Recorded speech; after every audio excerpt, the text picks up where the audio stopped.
ఇంకోటి నాలుగవది, దేవుని ధ్యానించడం అంటే మరి ఎక్కడ పోయినా కానీ దేవుని గురించి మన దిమాకులో ఎప్పుడు తిరగాలి, ధ్యానించాలి. ఆయన వాక్యంని ధ్యానించని, ఆయన చేసిన అద్భుతాలను ధ్యానించాలి. మరి వాక్యము యూట్యూబ్లో చూసినా కానీ దేవుని వాక్యమును ఆశ్చర్యవద్దు. ఎన్నిసార్లు విన్న పాటను ఆశ్చర్యవద్దు. ఎన్నిసార్లు ప్రసంగం విన్నా దాని గురించి ఆశ్చర్యవద్దు. అస్సలే ఆశ్చర్యవద్దు. ధ్యానించడం అంటే అది. పాటలు ఎన్నిసార్లు విన్నా కానీ, విన్న పాటను 100 సార్లు విన్నా కానీ మనకు విసుగు రావద్దు. విసుగు అంటే ధ్యానించడం అంటే అదే. మరి దేవుణ్ణి ఎక్కువగా ప్రేమిస్తే దేవుని గురించి ఎక్కువగా తెలుసుకోవటానికి ప్రయత్నం చేస్తాం.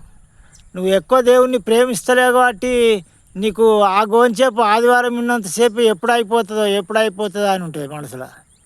అది ధ్యానం కాదు. దేవుణ్ణి ఎక్కువగా ప్రేమిస్తే ఎక్కువగా తెలుసుకోవటానికి ప్రయత్నం చేస్తే నీకు రిస్క్ రాదు, ఆష్ట రాదు, అలిష్ట అనిపించేది, మీకు ఏది కూడా అనిపించేది.